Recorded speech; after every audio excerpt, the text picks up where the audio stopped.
Hey, what's up guys? So in this video I'm going to do a game design analysis of Hollow Knight Silksong. Play for a bit of the starting area, dissecting some of the design principles, and try to get into the designer's headspace. Now some of you might know I've been working on a game called Blood and Mead, my own flavour of 2D combat side-scroller, which while different to Silksong, shares a common design language with many similar systems and design principles. So hopefully I can offer some interesting insights. Let's get into it. Very clean title screen to begin with, great first impression. Act 1. Very cinematic. So we're following a classic narrative 3-act formula, which is pretty cool because you kind of know where you are in the storyline. So the first opening screen of the game. Look at that set design. So a lot of attention would have been paid to this screen specifically, knowing it's the first impression of the game. Bind. Friend. Okay, full health. So immediately they've taught us an important action in the game, how to heal. Even before learning how to move left or right or jump, they've taught us how to heal, knowing that we're probably going to need this a lot. So let's take a moment to just kind of take apart this scene. So we've got some great set pieces here. We've got this big bauble cage looking thing, which seems to have fallen from the sky. We've likely broken out of this, kind of suggesting some backstory without having the need to write it anywhere. We can kind of infer the backstory here just through the set pieces. And look at that depth. We've got like, a dozen layers of parallax. With that blur layer in the background, which appears to be these big mushrooms, kind of giving us a sense of scale, that we are very small. Kind of reminds me of that Honey, I Shrunk the Kids movie, if you ever watched that. So let's get a feel for this play controller. Good weight. Those little particles when we land. Variable jump. Interactive environment. You can see here the ground scaling down as we walk over it. So interactive, destructible environment too, which is cool. Now, it's kind of tradition to put a secret on the first page. On the first screen, rather. Yeah, as suspected. But it's a bit of a trope. Alright, wow. So, yeah. Shell shards. So, some kind of a currency, perhaps? But pay attention to how they're using light to focus on the scene. This light tunneling is really beautiful. And the sound design, notice there's no reverb. The sound space is very small. And once we walk out here, the reverb is added and the sound space is very large. Really nice. Wow. Man, there's so much to like here in this opening scene. And just this light tunneling again, just kind of leading the way through shadow. And you'll notice there's no music playing right now. It's pure natural atmosphere sounds, which is pretty nice. And again, just this kind of foreground overlay here as we kind of pass behind it. It's really, really special. Notice the screen shake. It's not rigid, it's rather bouncy, has a lot of restitution. Kind of fits the vibe of this kind of game. It's very playful. Moss Grotto. I love all this destructible stuff. I have a lot of similar things like that in my own game, because it's just fun to walk around just smashing things as you go, even if there's nothing to gain from it, apart from just the satisfaction in breaking it. So we got our first enemy of the game. Was it aggro? No aggro. This is just like a dumb style enemy that walks aimlessly left and right. And great response and feedback on the impacts. Hollow Knight is kind of renowned for that. That looks like something I can hit. I don't think I collect anything from that, but just one of these fun things, I guess. So you see the whole screen illuminated with that death kill. Music, very nice. Got that kind of a bit of a folky flair to it.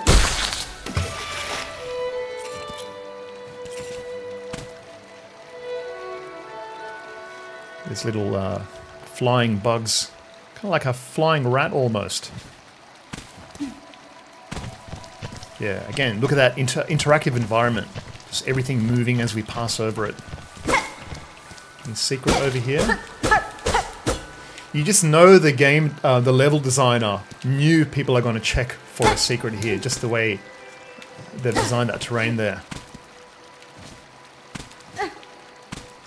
Anything here? So nice verticality here.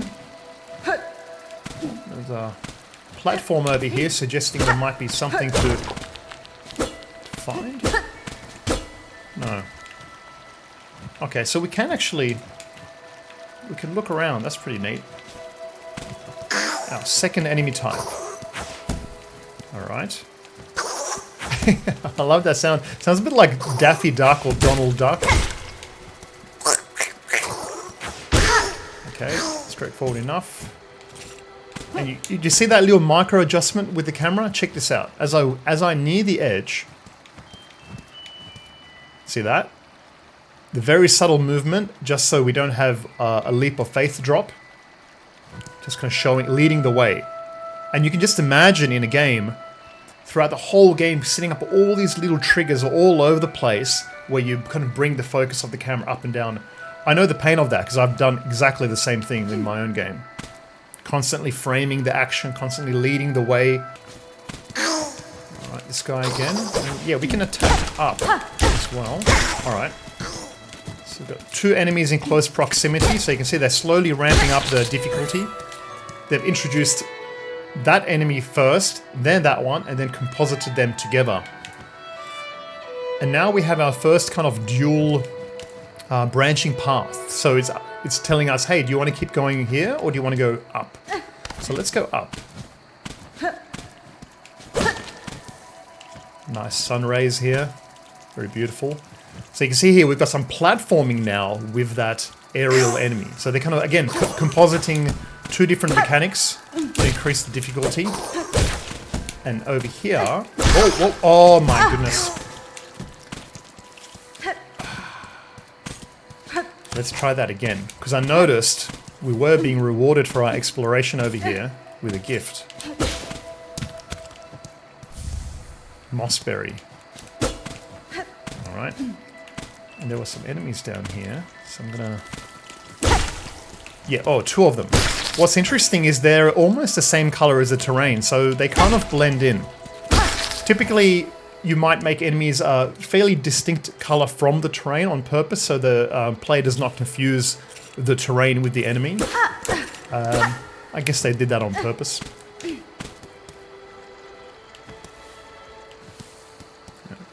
Notice how the player has a light source, which is very much illuminating the scene. See, as we walk here, we reveal... Oh, what the hell? Did I do something? Was that mossberry I picked up?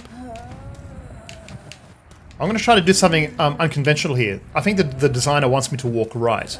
But I'm going to go left and see if I can take this... yeah, look. Yeah, how about that? So what happens now? Okay, so there's a trigger point right there, which we can keep repeating. We need to go right. It's pretty funny. Can we jump? It's very heavy. So it looks like we've got a sore stomach. Something obviously story related, something in us. They're keeping it ambiguous and ominous right now, so I'm sure we'll kind of learn more about that later.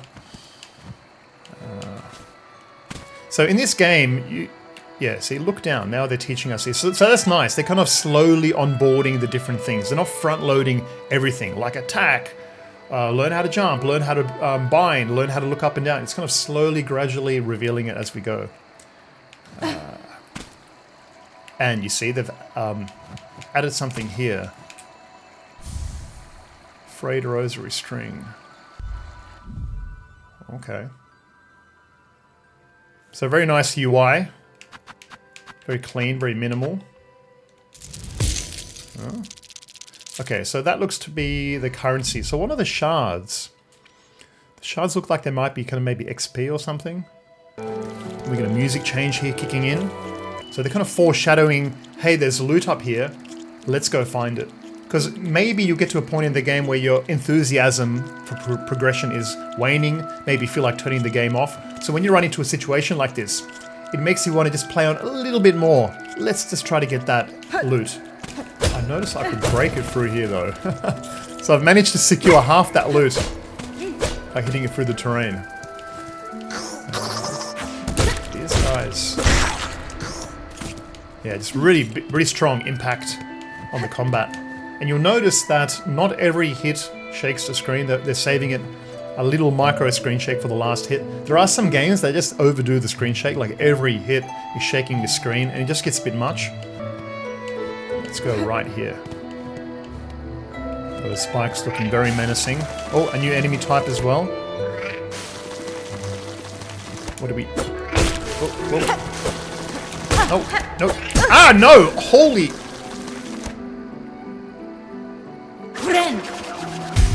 Alright, interesting. When you hit the spikes, it resets you to a nearby ledge. These are... They remind me of those Metroid enemies that kind of go around the platforms. Although they don't go as fast. So what have we got here? Some loot. Still don't know what those shards are for, but I guess we'll learn soon enough. So if I try to rend or bind when I can't have it, it shakes the HUD item, which is pretty cool. So you press it and you get this direct communication. It's like, hey, no, you can't do that because... So it's very kind of nice way to communicate it by shaking the actual HUD item.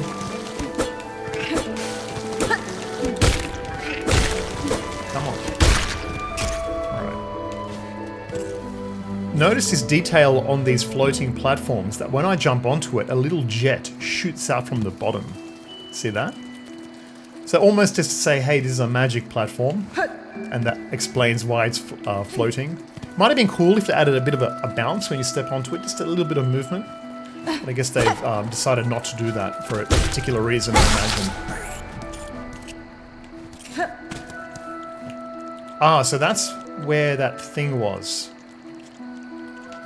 Can we go over there? Oh, okay, phew. Just looks like there was going to be a secret there. So they've really got us kind of going around in this cyclical path here. And that was where, yeah, so now I can't get back up there. Interestingly, there's an enemy there just kind of parked on the wall. So I wonder if I can hit it and bounce off it or something. No. So around we go again. There's also a way to go over here. So classic Vania now kicking in. You know, we've got multiple paths. You want to go that way, this way. Locked. That sound. It just makes you want to hit it over and over again. That's what you want from an environment, you know? You want to make everything kind of feel satisfying, even if it's kind of like a negative response, like the door is closed. It's still fun just to hear it. So another one of those berries, we can't get it. Clearly we're going to need some kind of a double jump. So let's continue. Notice on the doors, they kind of illuminate the doors. It's kind of nice just to be able to immediately see, oh, that's a way through.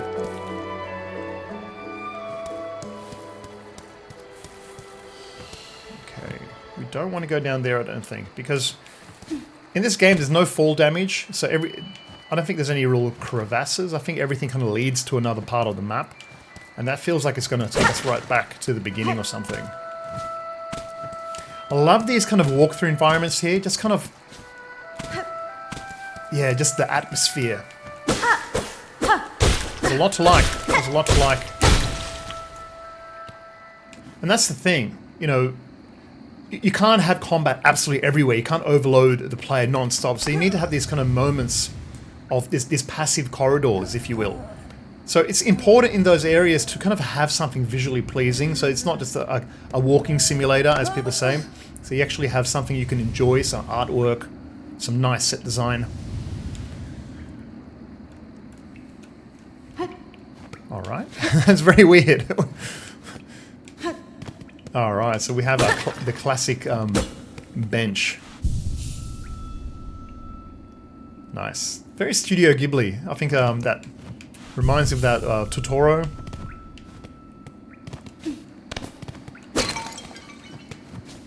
Everything tells a bit of a story. We have these fireflies inside these bulbs. You know, this world is not operated by electricity. It's operated by, you know, the power of nature, bugs. Alright. Double door, kind of meaningful. Okay, this looks dramatic. What if I... Oh, yep, here we go. Something's happening. Our first boss. Alright, let's study the boss pattern. Try to understand what's going on here. What? No. Okay. I don't want to attack it, I just want to study the boss pattern to try to understand it from a design perspective. Is it going to switch phases automatically, or do I have to engage it to make it... So it appears that it's going to keep doing this phase until I get some damage. Okay, yep. Okay. Check out those little babies in the background floating around, they're really... pretty cute. This is watching the show.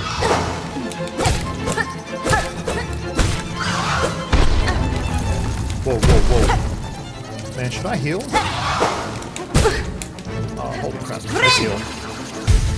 The healing takes some time too, so you gotta pick your moments. Whoa. Come on. Come on. Whoa. Holy moly. Pretty tough boss for a... I mean... Oh, okay, dizzy. What do we do? I'm gonna heal. Oh, no! Whoa. Right. No. Oh, man, I need to heal. I just don't want to be down to one hit left. Yeah. And then have to try to heal. Because you can build it back up. So we just have these two phases kind of going back and forth. Whoa. And it's touch damage too, you see. Touch damage, you know. Again, another design choice. Some games have touch damage, others don't. In my own game, I started with touch damage, but then I actually took it out, depending on the enemy. Wow, okay. A lot of drama in that finisher, you know, bang! You can have real celebration. That's what you want when you kill a boss. You want to really reward the player with some massive feedback. So, then we'll have a look at this over here first. So it looks like to be a door, but can't interact with it.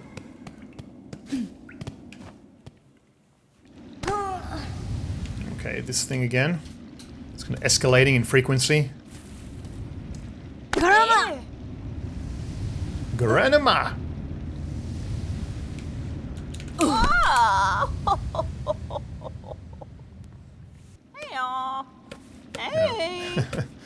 See, this is what makes the Hollow Knight franchise so special. Just how they go about the character design and the world building. It definitely has a kind of element of Studio Ghibli, has this kind of Japanesey vibe. Wake up, I won't have you dying on my floor. Benny Frank. I'm not going to do the voices. I'm just going to skip through this.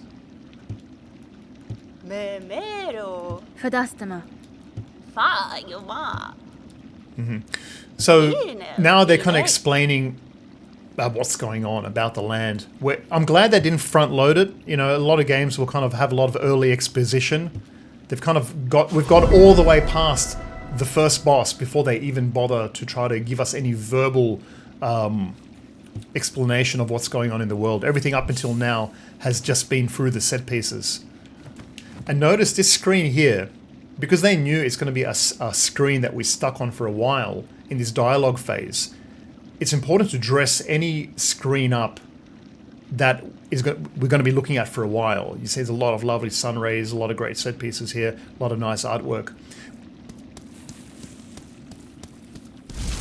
Whoa. Wow. That was cool. Can I do that again? Was there like a trigger?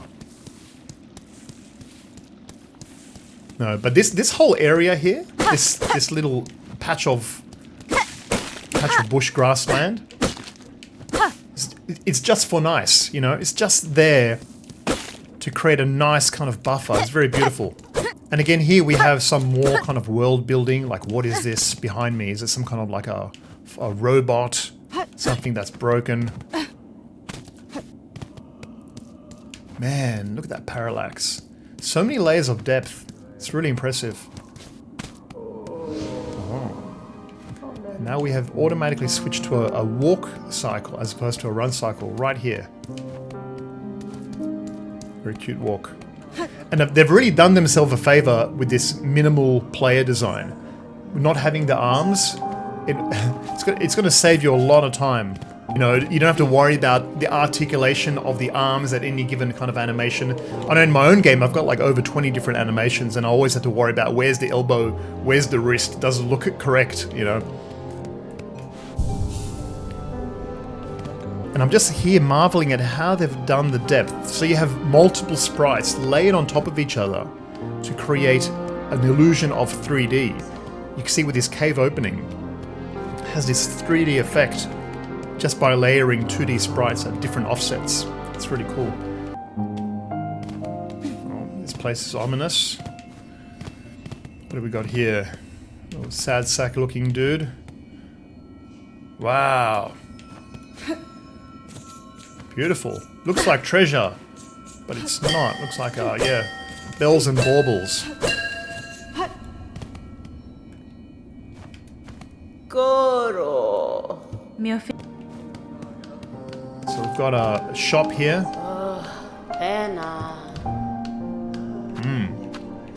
So you can see we've got a lot of expensive and aspirational items, which you would call it. So we only have 30 marbles to spend.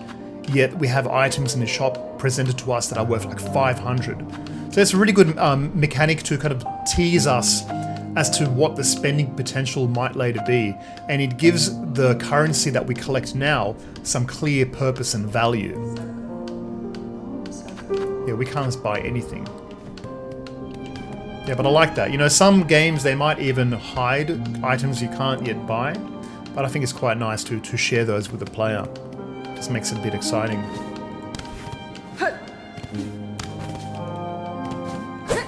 Nothing much up here. It's just one of his little little nooks and crannies, you know.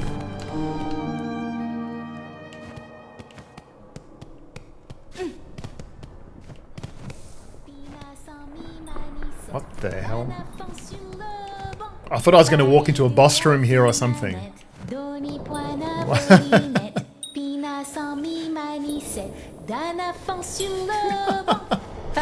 What a cute song. You hear me pray, hear me sing, my path's ahead. Buenera. Man, cute characters, huh? Dalaka Revendo. Ooh, Sakraya, Sakraya. Faridula Simanet. Nubuwo. Aha. So she's responding to me hitting the door. That's really nice. Oh, Farai. Oh. Yeah, very nice. See, stuff like that character, is why I believe the Hollow Knight franchise has been so successful. You know, there's a lot of Metroidvanias on the market, you know, and a lot of good ones. But there's something just special in the way they execute the world building and the characters. I mean, don't get me wrong, the rest of the game, the combat, everything is fluid. But it's not groundbreaking by any means. It's how it all comes together that's important. It's a new enemy type once again.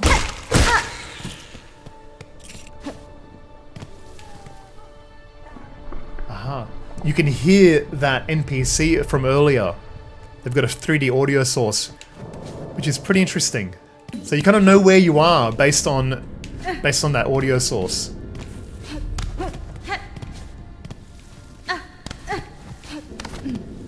Alright, do I want to go over here? Whoa, so we got a lot of these fake enemies.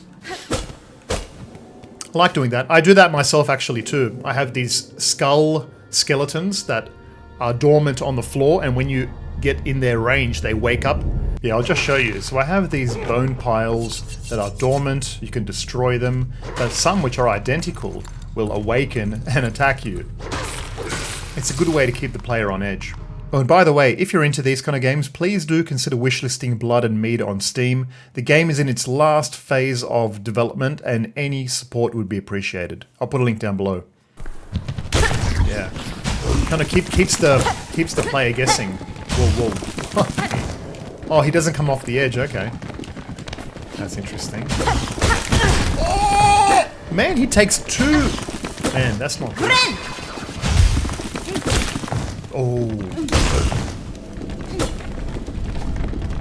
But if you can't get me... And there's a lot of vibration going on during his charge phase on the controller. Oh, man. He's tough.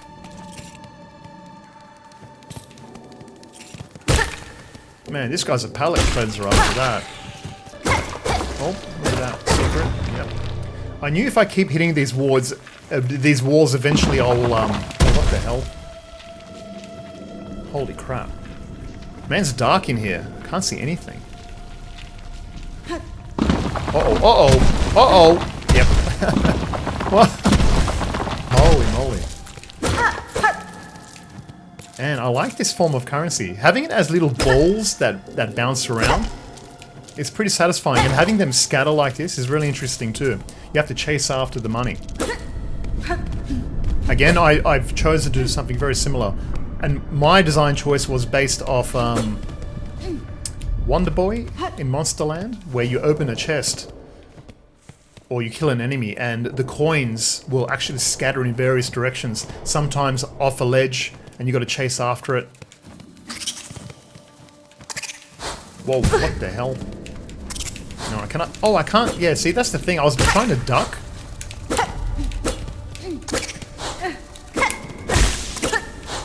Man, it's pretty annoying. I was trying to duck, but there's obviously no duck in this game.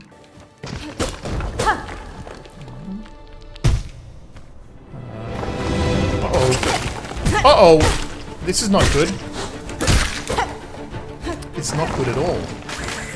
Whoa, whoa, whoa, whoa! Should I heal? I'm gonna heal. So, not a boss room, but a battle room.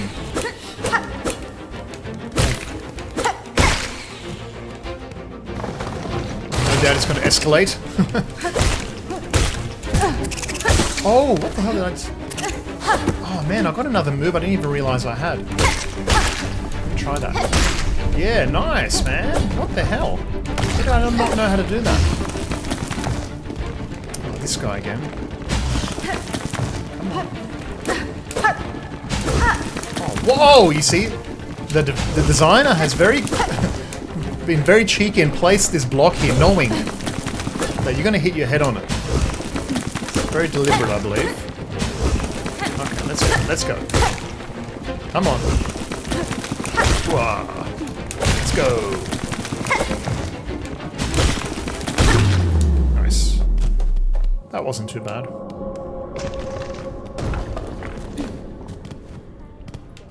Any loot? I thought we were going to end up here. Man, look at that. Now that's how you unlock a door. Holy moly.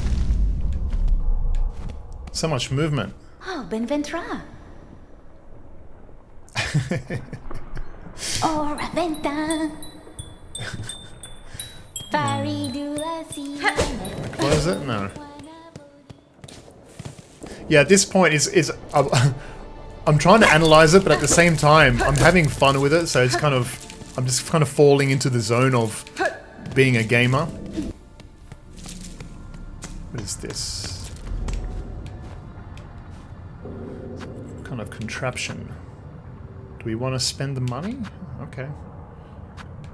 Might as well. Back up. What the hell?